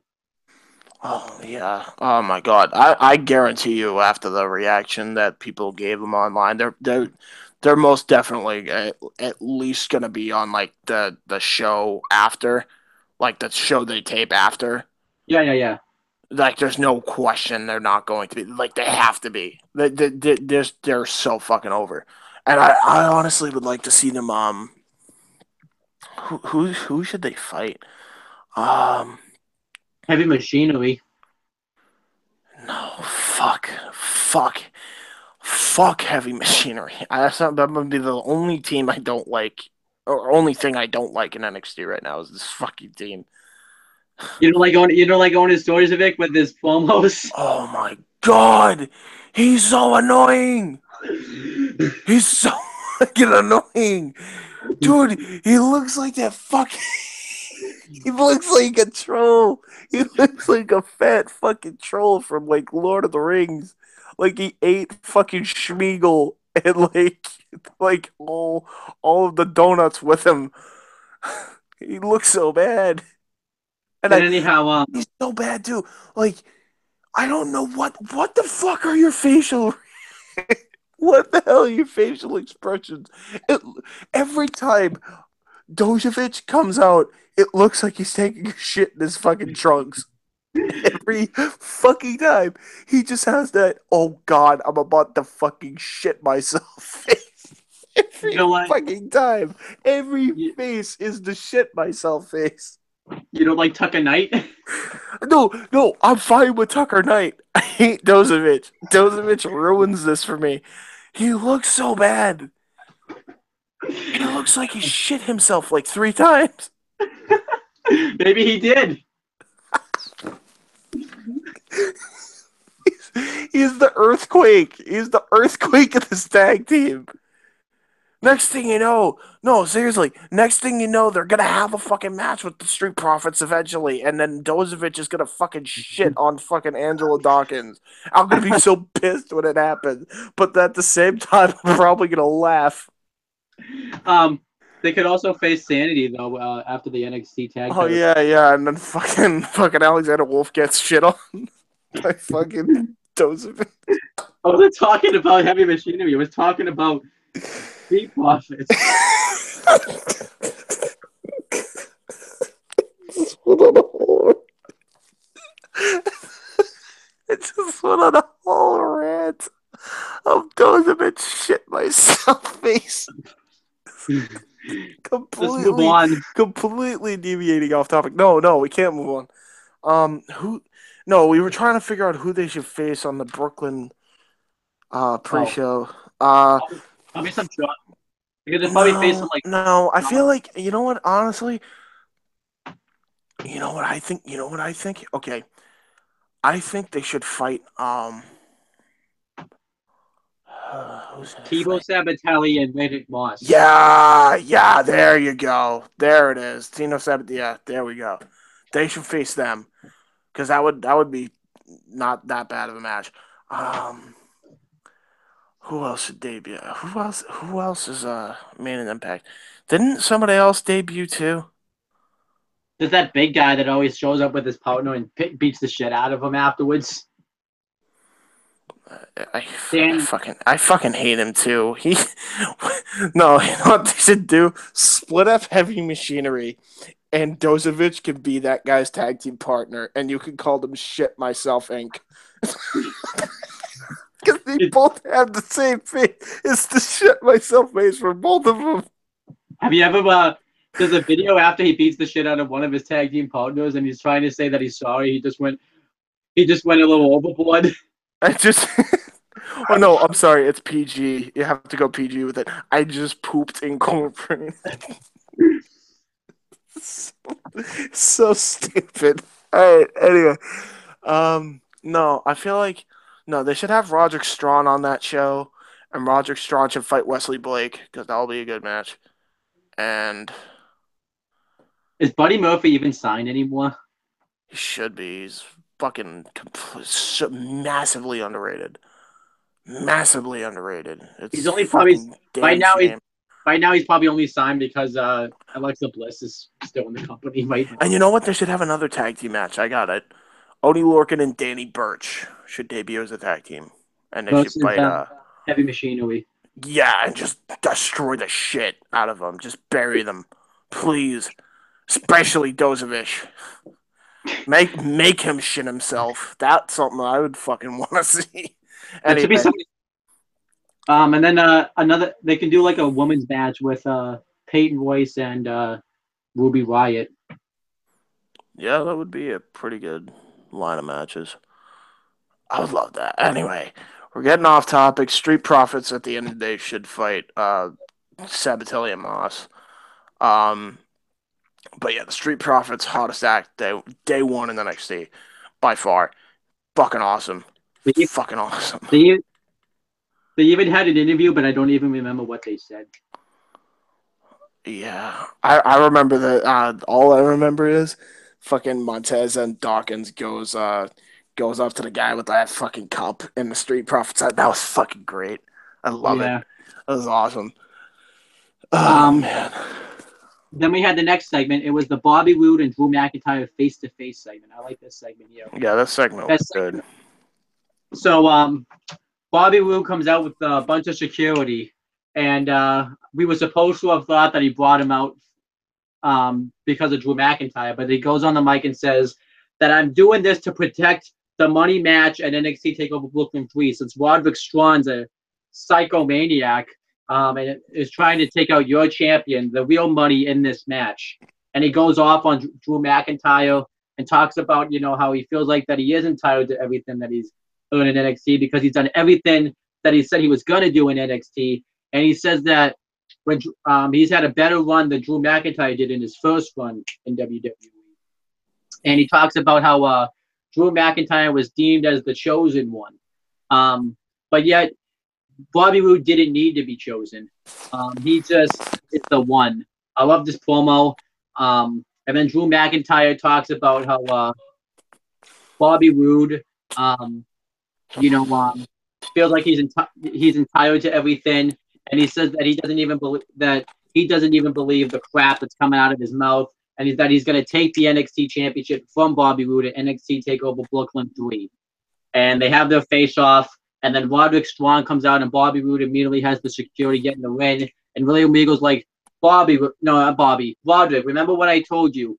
And Roderick Strong says, I don't care about the repercussions. I know everything that you told me. I just want to fight Bobby Roode because he disrespected my fiance and disrespected me. Yeah, and that it's not about the title. I'm like, finally. So then Bobby Roode says, okay, you want to go? You want to fight? I'll give you a fight. And I thought he was going to say, like, let's fight in the parking lot since this wasn't the main event. But then he says, you could fight Drew McIntyre next week. And if you win, you can have a title shot against me. And, Bobby Roode pretty much tries to go William Regal to make the match by saying that this is our NXT and everybody wants to see this match. And Drew McIntyre says that I know exactly what you're trying to do. You're trying to soften me up and trying to get me to do your dirty work for you. But I'm not like you. I'll fight anybody anytime. So William Regal pretty much grants the match. And pretty much what's going to happen is it's not going to hurt the NXT title match coming up at NXT TakeOver Brooklyn 3. It will still be Bobby Roode versus Drew McIntyre. But whoever's the champion, Roderick's gonna fight. This pretty much gives away the main event because I think now we know if Roderick Strong wins next week, Bobby Roode's probably winning at NXT TakeOver Brooklyn 3 because it wouldn't make any sense. Yeah, it'd have to. It'd have to be. So I kind of like that they did this, but I also didn't like that they did this because they just gave away their main event. I mean, unless they pull a swerve and they like have Bobby Roode screw what's his face out of that match, fucking Roderick. Which could easily go that way. Then it's anybody's ball game again. I feel like they might do that, honestly. Because if Roderick wins, then it gives away the main event from NXT TakeOver Brooklyn 3. Yeah, true. I don't know. We'll find out. But anyway, good segment overall. Love the segment. You also can't have Drew McIntyre lose going into a title match in NXT. You can't. So they're probably going to do a screw job finish, which is fine because it makes sense. Bucket, I feel like because then they have a reason for a Roderick Strong and Bobby Roode match, because then not only can they make that a personal grudge, they could actually make that more of a number one contenders. Yeah. And do like a even though I feel like then again, Bobby Roode would have been entitled to a rematch clause anyway. Yeah, but, I mean, I don't know. They kind of throw the rules out all the fucking time, so they could do something like where Bobby Roode has to give up his title shot. Actually, now that I think about it, no, this is what they could do. Because if Drew McIntyre wins the belt, he still wins. He has his moment. So what they could do is, build up to in the next weeks to the next takeover, the triple threat match, and then Roddy can have his moment in the sun. Or even then they can even prolong that until WrestleMania weekend, where Bobby Roode then wins back the title and kind of swerves that, and then they could build up to Roddy versus Roode at the takeover before Mania. Yeah. So I don't expect Drew McIntyre to hold the title for all that long when he wins it. I feel like he'll win it, then drop it like at the next takeover, and then probably go back up to the main roster. Yeah, probably. Which probably won't be a good thing for him once he gets back up the main roster. Yeah, the main roster's so bad. Oh, God. Fucking no. Yeah, the nightmares. Anyway, PTSD. Go. Let's just continue. But overall, I thought this was a really good segment, and I like that they haven't forgotten about the Bobby Roode-Roderick Strong feud, so that's good. Yeah. And then next, Johnny Gargano gets interviewed, and he talks about what it was like for him to be back wrestling. Pretty much just the same promo that he said before. But the funny thing, this one's a little bit different. When did Johnny Gargano become a good promo cutter?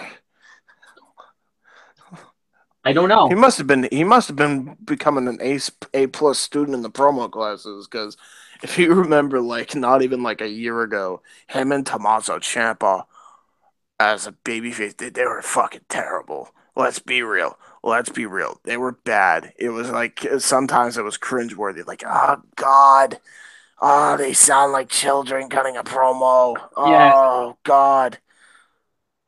but he then says that he wants to be at NXT Takeover Brooklyn 3 because that was the moment that brought him to where he is now, pretty much. So Yeah, no, that well, yeah, this promo and Tommaso Ciampa's promo the week after,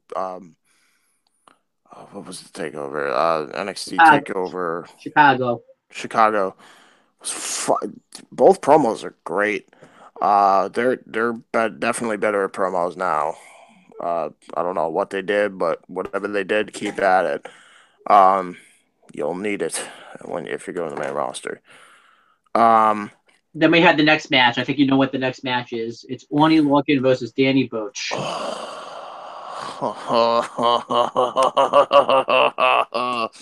I could just watch you. All right, the fight forever chant all day with this team, but at the same time, I want these two to team even fucking more.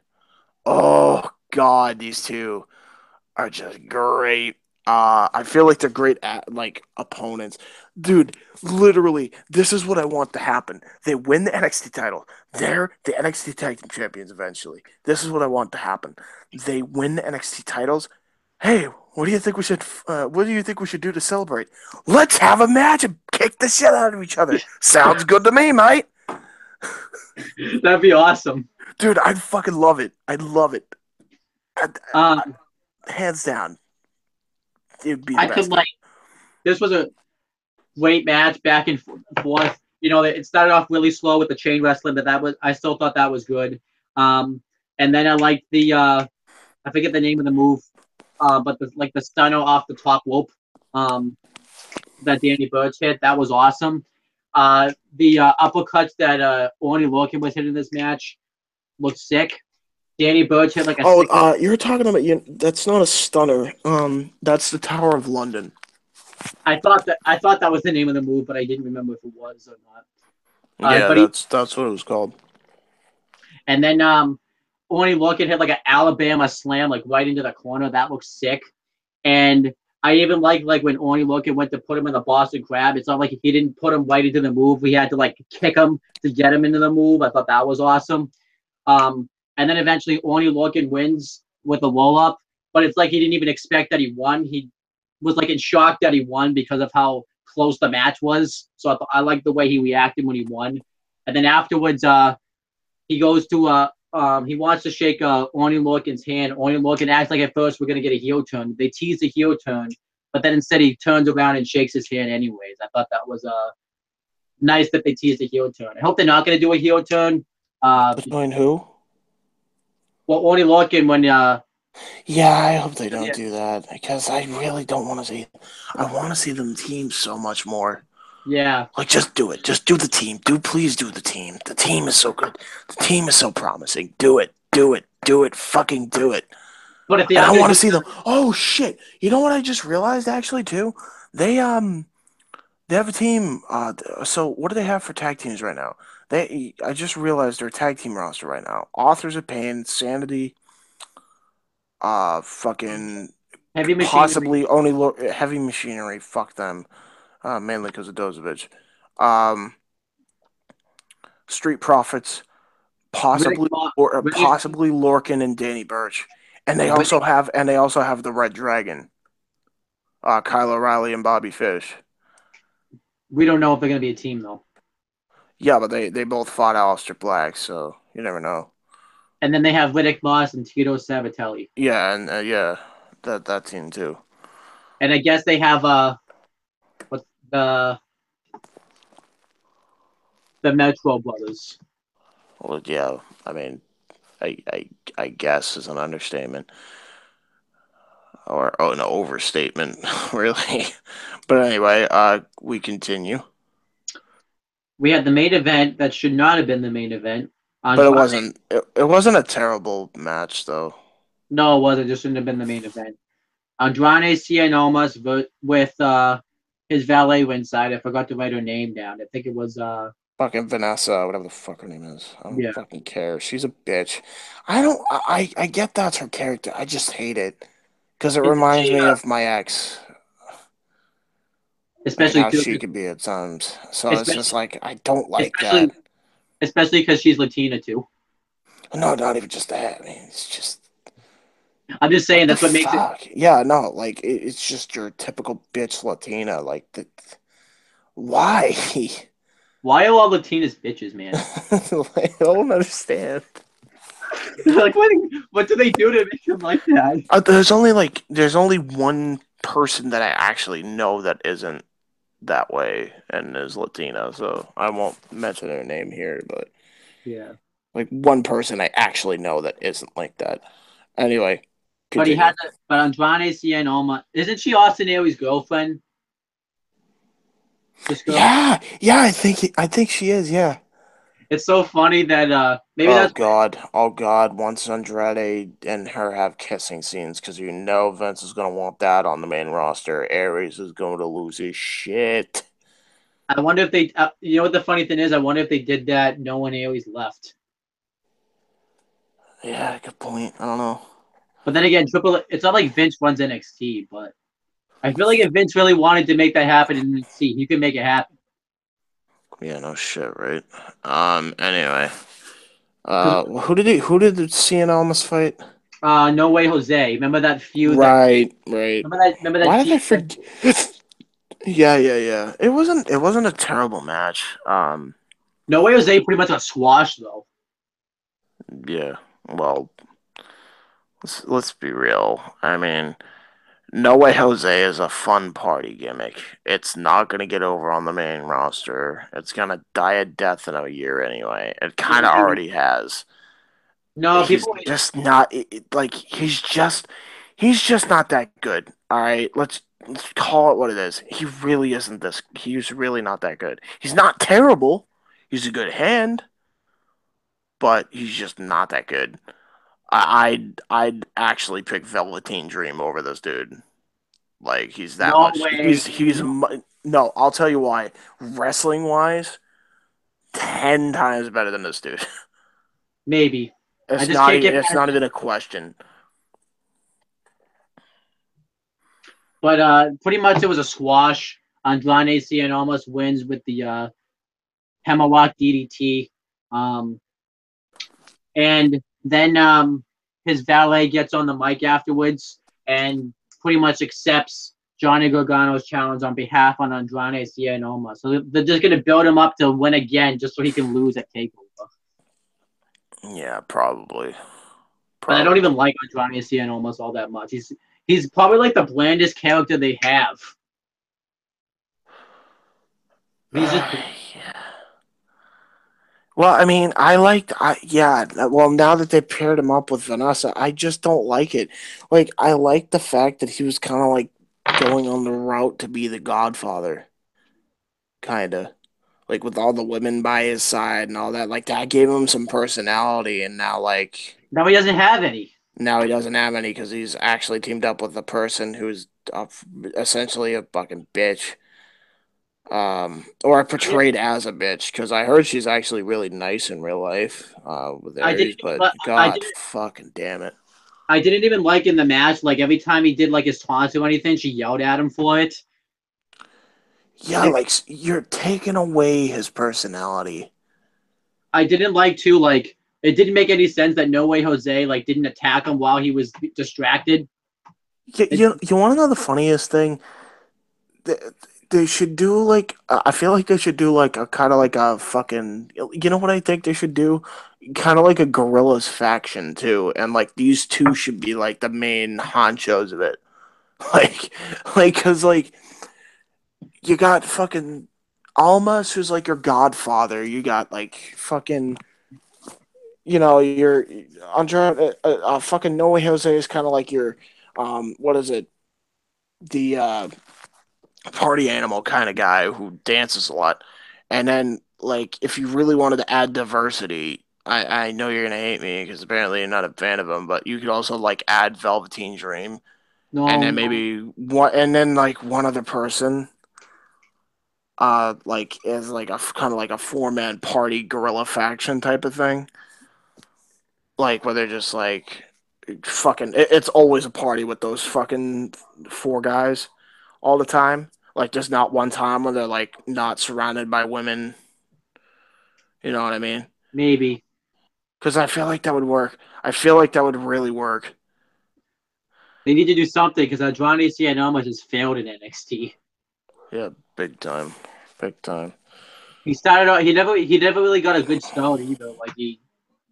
Yeah, why did they have him team up with fucking Cedric too? Never understood that. Still don't. Then he turned heel on Cedric. Yeah. Well, that was the start of his fucking uh party animal phase, at least, and then they fucking dimmed that down quick. He loses every match at takeovers. Yeah, it's pretty bad. Oh, I know who the 4th guy could fucking be. Rich Swann. He's on the main roster.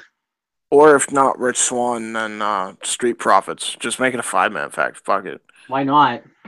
Street Fucking Profits. do it. Street Profits would make that work too. Oh yeah, big time. Well, cause like you can have diversity too. Like I could just, could you imagine just a fucking Montez Ford, fucking and Velveteen Dream and No Hell is a just a fucking the conversation that happens. The fuck Yeah, would that be? Like, what the fuck is going I on? la- but I can't. I think the match between Johnny Gargano and Andrade Cien will be really good. Oh god, it's gonna be great. I can't wait. I Just actually can't wait for that match. just let Andrade Cien show his personality, which isn't going to happen. God, I fucking hate this. I hate this. Fucking the guy had something going for him, and now it's just no. This is like the only thing that NXT has really dropped the ball with was is Andrade Cien almost. Yeah. Like he came in with like so Well, much. no. Let's be honest. Andrade dropped the ball on himself. I'll tell you why. Suspenders. Yeah, That's all I true. gotta say. All I gotta say. Hey, you know what I think would be cool? Let me wear suspenders in my debut match. Dude looked more fruity than fucking Velveteen Dream. With the fucking suspenders and bow Also, tie and the also I fucking found he that also had like a top hat too. didn't So he, bad. in his first match too, he faced Ty Dillinger, which was not, and he was supposed to be a babyface. He looked like the fucking male stripper from Kenny Omega's fucking strip or Kenny King's fucking strip club. Yeah, He's so bad. we gotta do our star ratings now. Hey, it's Magic Andre. We gotta do our style ratings. There's only like 3 matches. We still gotta do them though. It's okay. Um, The four for Oni Lorcan and Danny Burch. I'm just gonna say that right off the bat. agreed. Um, The main event. Main event was a 2.5, and not in a bad way. It was Yeah, just seeing Alma. I don't know. I just don't like the match was good. I just don't like Vanessa. I the hate match, what they and then the tag match. The tag match. tag match. Well, I'll say it too. Not in a bad way either, because it was more of a segment than anything. More of a Yeah. showcase of what they could do. Overall, NXT though I thought was really good. I thought they did a really good job building up to NXT Takeover Brooklyn 3. Yes, absolutely. Not as, And I but I don't think. I thought last week's was better though. yeah, I can't wait for the go home show. I know we're gonna have Oscar and Ember Moon in a contract signing. Yep. And then we're gonna have the Drew McIntyre Roderick Strong match. This might Yep, be the that's gonna best. be a good match. This might be the best go home show for an NXT Takeover that's ever happened. I don't Yep. recall. Like it is kind of risky And that they're gonna hopefully have. we see the Street Profits again on next week's show. Now before we close out the live stream, I want to do a debate with you because apparently we have different opinions on this guy. Let's do a debate on Velveteen Dream. Because why do you not like him? I mean, no, I get it. I get it because of the gimmick, but I don't know. Like I hated the gimmick at first too. I don't know. It's grown on me because anyone else tries to do this gimmick, it's shit. Orlando Jordan, take fucking notes. But Patrick Clark pulls it off He's trying. perfectly. No, it's not even she's trying. He's perfected the gimmick. Like, I think he's living the gimmick at this point. Like, he's but it's like, actually him.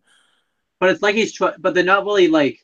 It's like he's trying to be gay, but they're not really coming out with the fact that he's gay. They're doing these weird interviews where. No, he's bi. That they're trying to have like a bisexual character. But I it's the think that's what he interview. is. But the interviews are just terrible that he cuts. Like he'll I talk to love one. it. I love his interviews. I love it. I think it's great. I love how like he just kind of disses on the fucking short lady. It's just like, really think this is appropriate setting at all for an interview? Nah. Talk to me later. Talk to me later, honey. Gotta go. Like, it's just it. I don't know. I love it. I love it. It's just because Patrick Clark does such a good job at portraying this gimmick. He's really well I do done like in it. that. He should have won Tough Enough all along. Let's be honest. Too. Really legit. Absolutely. This guy. All right. Can we at least agree on this? This dude has the best elbow drop in the entire fucking business right now. That I'll agree with. I don't even care. There's not a fucking question. I don't care who the other fucking chick is. She's got the best elbow. Nah, fuck that. This dude has the best hang time, the best delivery, the everything. I remember when he first fucking did it as the Velveteen Dream, and the dude, I've never seen anybody jump that high, fly all the way to the other side of the fucking ring, and also turn 180 to deliver this fucking thing. That was the fucking greatest thing I've seen anyone do in like forever. That was the best. It was fucking awesome. Like, holy shit. The Dream is just knows how to fucking deliver an elbow drop. That's all I'll say. I think this fucking dude Maybe has such a fucking promising future, even with this gimmick, just because of how good he is in the ring and how he's learning quickly too. He's learning maybe really fucking quickly. maybe it will grow on me though, because I didn't like Elias Sampson's gimmick at first, and Now you're a fucking mark for it. Who wants to walk with Elias? no, but I liked it in NXT too. Fair enough. Yeah, you'll get. Trust me. Like, I hated it at first. Like before the Velveteen Dream thing. Like, I fucking hated it. Like the whole Patrick Clark thing.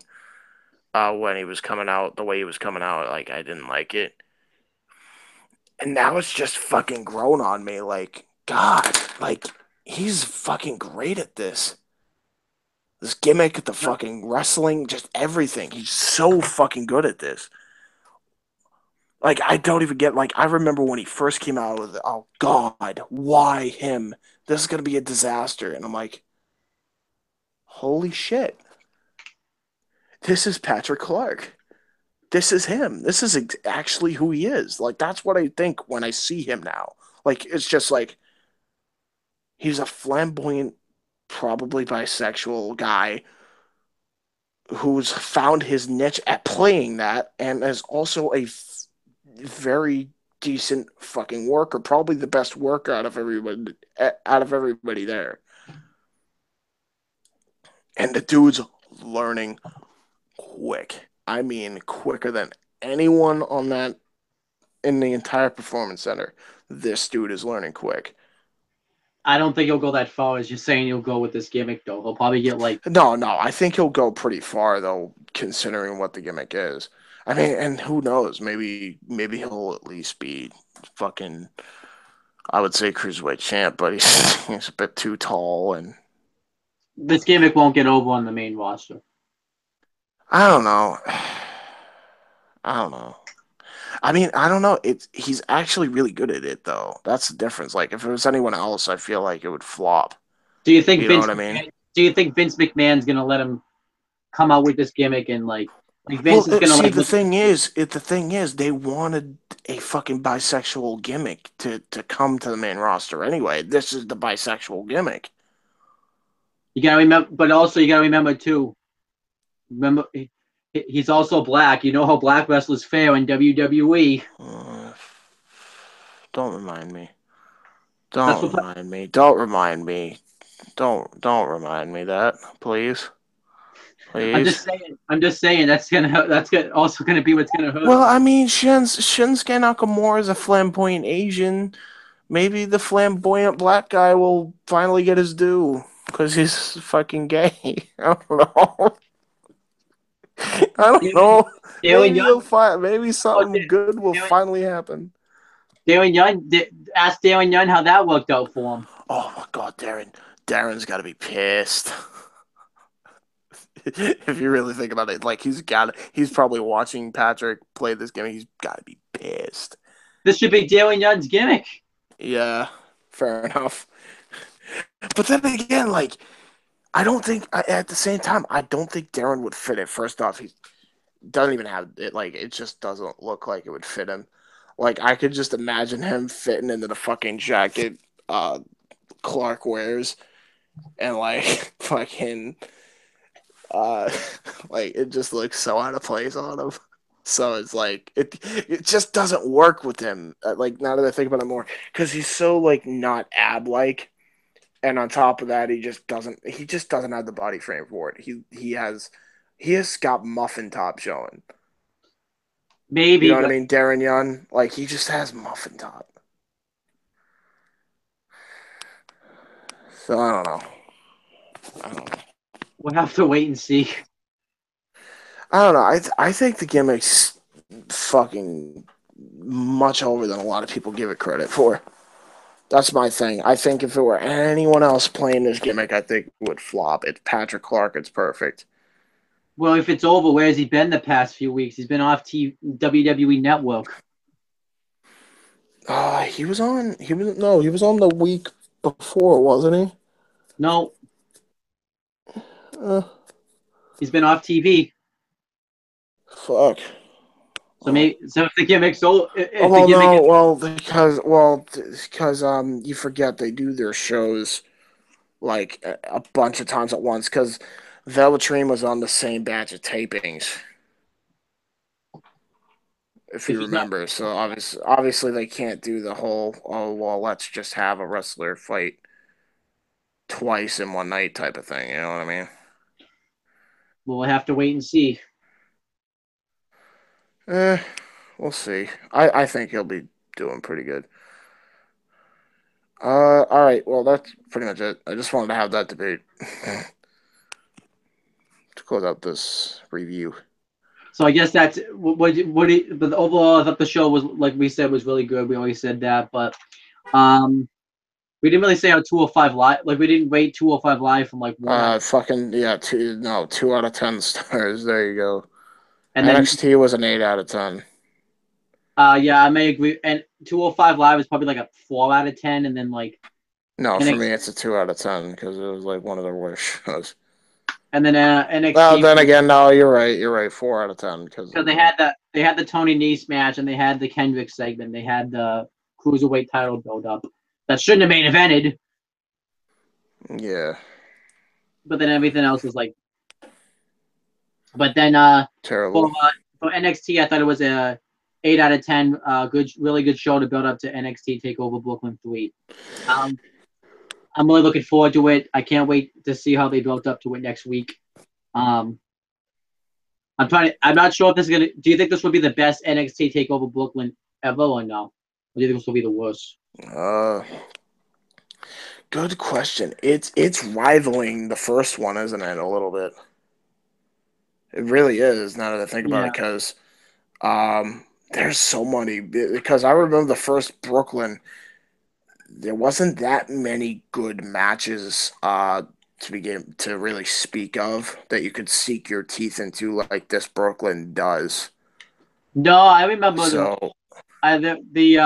well, besides Bailey and Sasha and besides Owens and Balor, like No, the Joe NXT, and people were really excited to see Joe, but they weren't excited for him to fight fucking Baron Corbin. You know what I mean?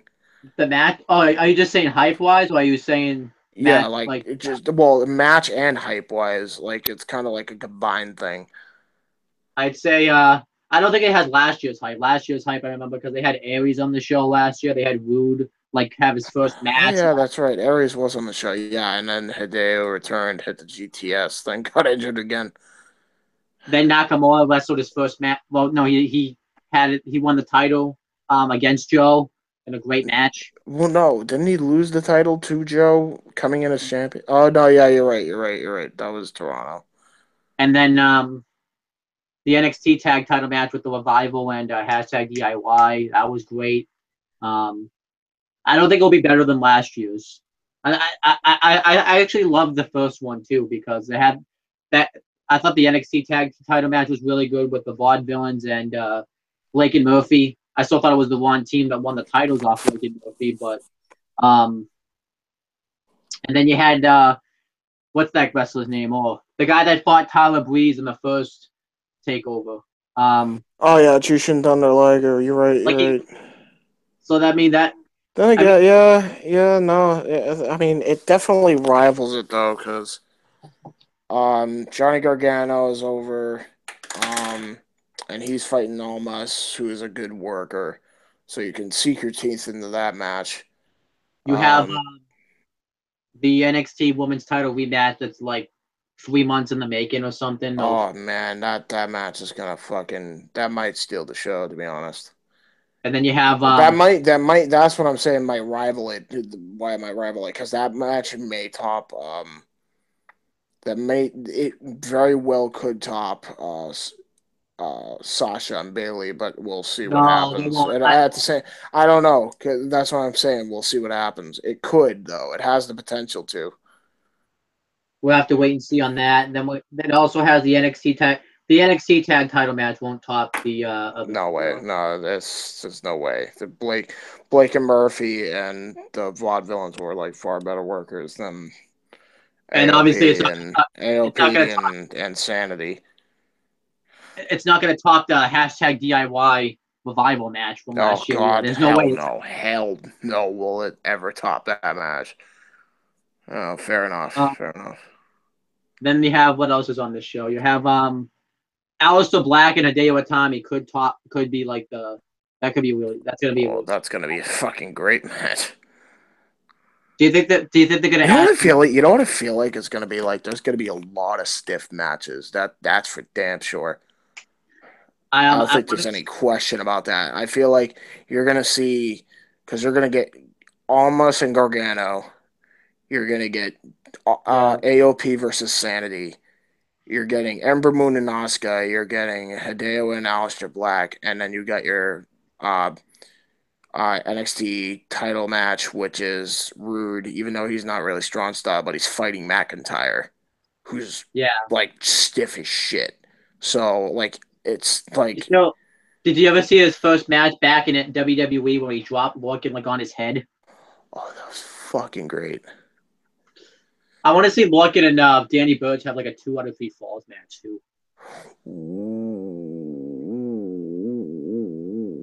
Can they do that as champions though? Just for the fucking shit of it.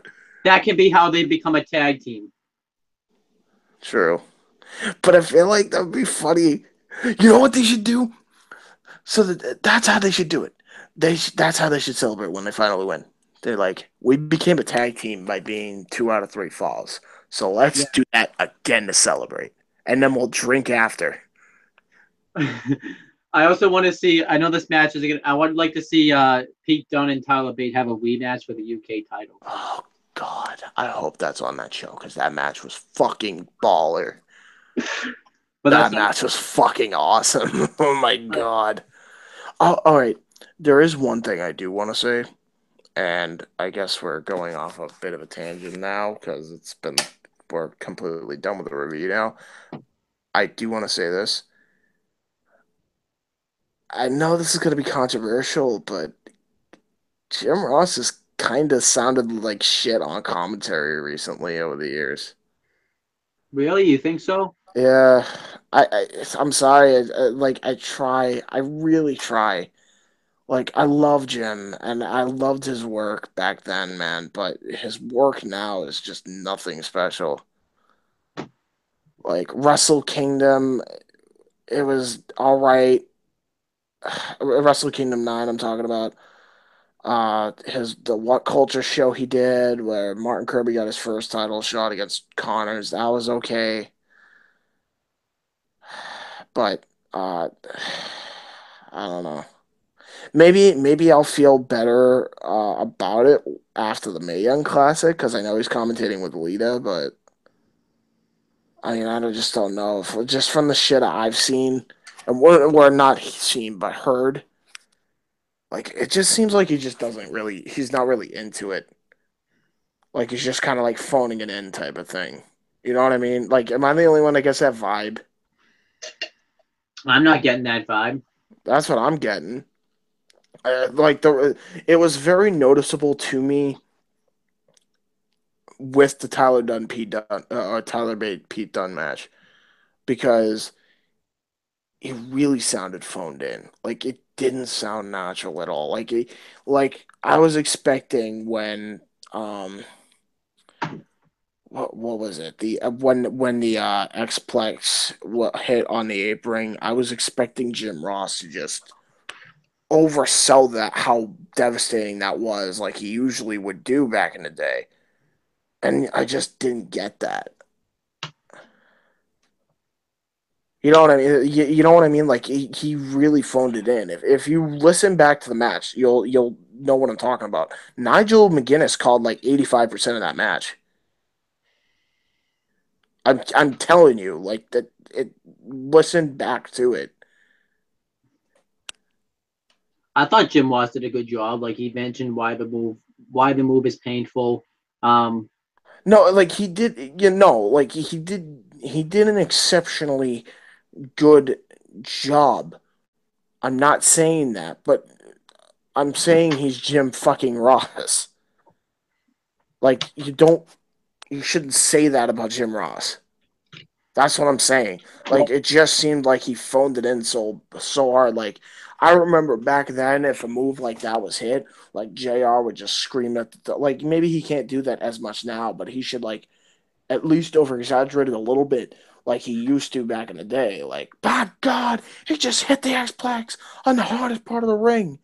And that ain't whatever he said on the match. It's something, the unforgiving apron or whatever, the way he did, but in a more enthusiastic tone. Like he was not really enthusiastic till like the end of the match. I'd have to go back and watch it, but maybe I thought it was great because I was hearing so much crappy commentary because that was like a bad commentary time. Because that was like when Maul had left, and then you had like Tom Phillips on commentary with like Yeah, fair enough, fair enough. But it's hard to know. So when I was just taking good commentary as I could get because that was like the closest we were gonna get to it since Maul was gone. well, yeah, at the time, but he's back now. Thank God. Oh my God, thank God he's back. Um, Especially too. Oh, I It's can't wait just to. really, I'm still pissed off though that he wasn't able to call WrestleMania 33 this year. I don't care. Like JBL should be fired for that. Yeah, I agree. I'm sorry. Like That would have been I his hate first. him. That would have been his first WrestleMania too, right? Yep, it would have been his first WrestleMania he ever called. And he would have called the best match of the night too. What? Fuck's sake. All right, all right, I'm done. Let's end the stream. We've gone way off kilter and we're already done with the review like at least 30 minutes ago. Okay, plug your stuff. Hi guys, my name is James. You can go, you can go find me on youtube.com/jhubert95. I do custom theme work. I do custom time drum work, and I like to promote custom time drums as well. And I host a pro wrestling show called the Pro Wrestling Roundtable, and Owen's on it, and also Colin's on it, and JDC is on it. So you all should just come check it out. You And sound like you sound like Brad Maddox. why are aren't you trying to find me? Run.